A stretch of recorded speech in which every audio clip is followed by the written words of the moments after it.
Hello friends, this is Bhupendra here. So today we are going to solve lead code 23, which is merge case sorted list. It is kind of hard problem, but just follow my steps and it will be like easy problem for you. Okay, so let's go through the problem first.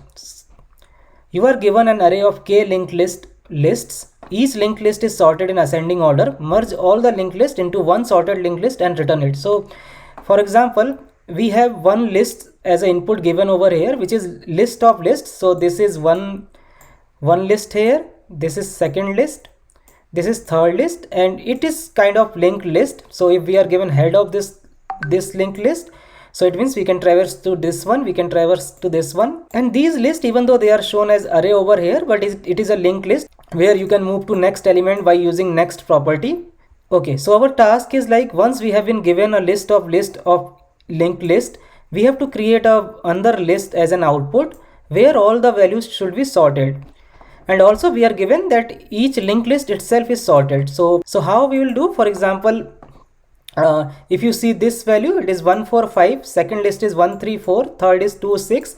So what we can do, we know as it is already sorted, so we'll check first element of each of the linked list.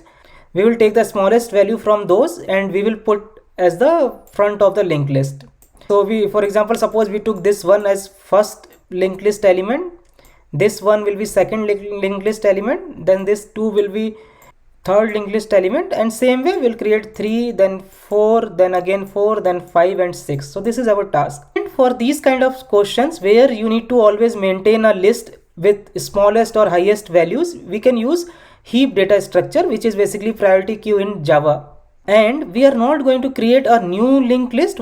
So what we will do in our solution, we'll create a new linked list header and trailer, and we'll simply link those values based on the ascending order. And second part, we will use priority queue to store the smallest value. So basically we'll create a min heap or min priority queue, and we'll keep on adding the values in that, so that at the top it will always be a smallest values. As you know, in the heap we can extract smallest value from min heap in order of 1. So we'll extract the root from the heap, and then we'll create these links of the final linked list, and then at the same time we'll keep on updating priority queue. Okay friends, so let's go ahead and code this solution.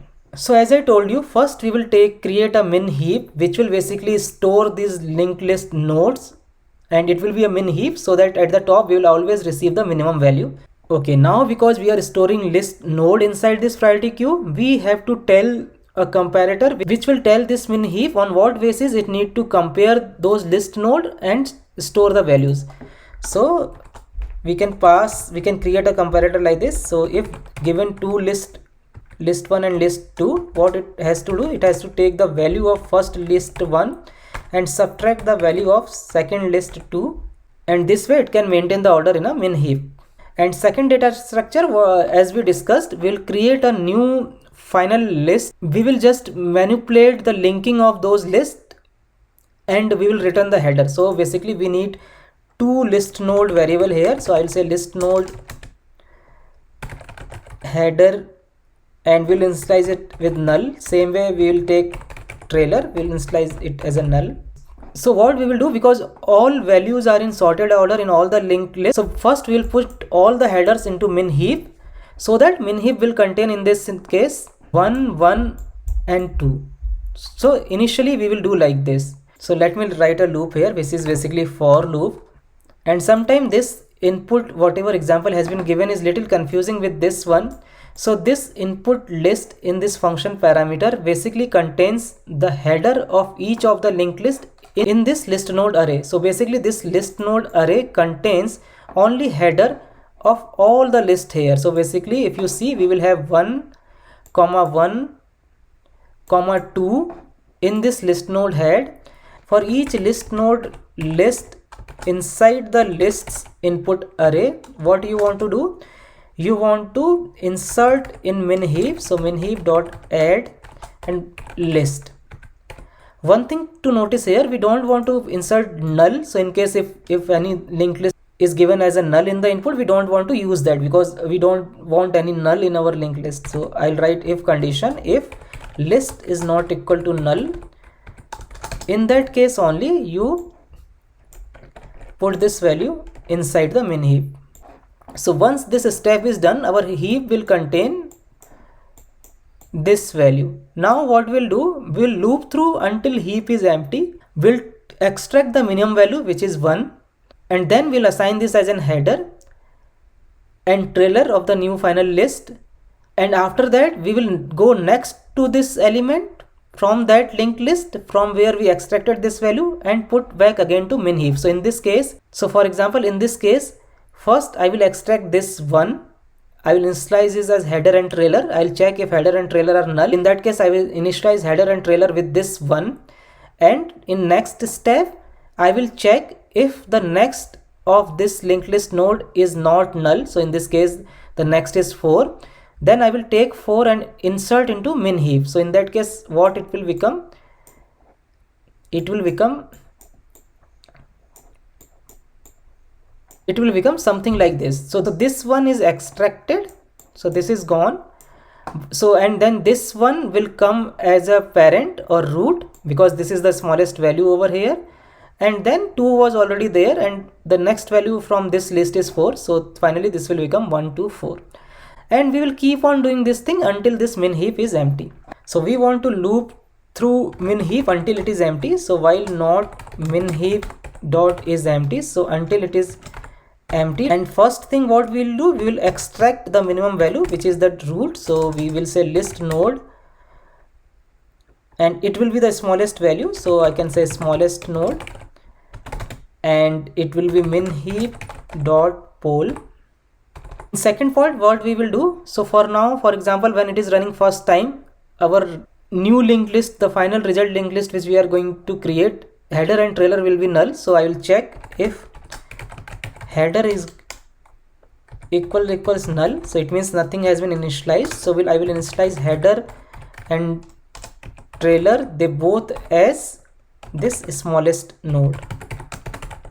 And once it is done, what I need to do, I need to check if the next of this smallest node is not null, then again put it to min heap, so that we can keep on doing this process. So this min heap will make sure the root will always be the smallest, so we don't need to worry with that part. I need to simply check if smallest node dot next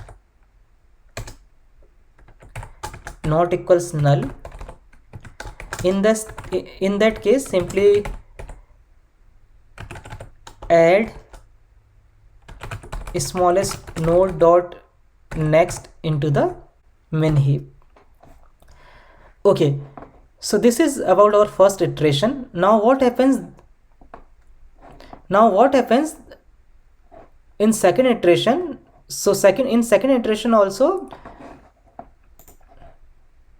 so now what happens in second iteration, min heap would be kind of this, and again we will extract this min heap, which will be 1, and then we will, and this one, if you remember, this one will be from this linked list, means we cannot say, but assume first one was from this list, then second one will be from this list, and then again we will check if the next of this linked, basically it is here 3, so if it is not null, and then we'll add it back to min heap. So what it will become, so one is, we'll extract this one out and we'll insert 3 here, then heap will readjust itself, so 2 will come at the top and 3 and 4, this will become like this, and we'll keep on doing same thing. But now we have to write else condition also here, because now header will not be null. So what we need to do, we will not move header so that we can return that header at the end. So we will put in trailer's next value as this smallest node, and at the same time we'll make trailer as the trailer dot next, and because we have added one more value over here, so we need to move trailer to that last value. So that's it. So we'll keep on doing same thing until heap is empty, and at the end we can simply return this header. Let's run it. I have this extra parenthesis here, let me remove this one. Let's try again, and I missed one parenthesis here. Let's try again. Okay, this variable name was wrong. Okay, this is accepted. Let me submit this one. Okay, so this is submitted. So now let's discuss its runtime and space complexity. So runtime complexity, if you see here, this is one for loop, and basically we are looping through all the nodes inside this input node. So suppose if we are given k lists here, so it's order of k. Then this while loop, we are looping through all the min heap, and we know this min heap will contain all the elements one by one. Maybe at the same time the list size will not be more than k, but in total this will loop through until all the elements are processed. So it will loop through order of n, where n is the total number of nodes including in all lists. And second runtime is coming from this place. We are adding values list node to min heap, and we know adding a value to min heap is order of log k, basically where k is the size of the heap, and in this case we are saying k is the total number of lists. So this is order of log k, and we are running it till order of n, where n is the total numbers in the list, so it becomes order of n log k. Yeah, that's it. So the total time complexity is order of n log k. And what is the space complexity? So we are creating here min heap. This min heap, even though it will contain all the elements one by one, but at this time it cannot be larger than order of k, where k is the number of list inside the list. So this is order of k, and header and trailer, they are only one, so order of 1. Yeah, that's it. So order of k. So time complexity is order of n log k, and space complexity is order of k. So that's it, friends. This is the solution for today's problem. I hope you understood this one. If not, you can please write the comment and I'll try to explain again. Please like and subscribe to my channel in case you like this video, and stay tuned. As I told you, I will be creating some more videos on coding, system design, behavioral interviews, and on some other projects. Thanks for watching. Bye bye.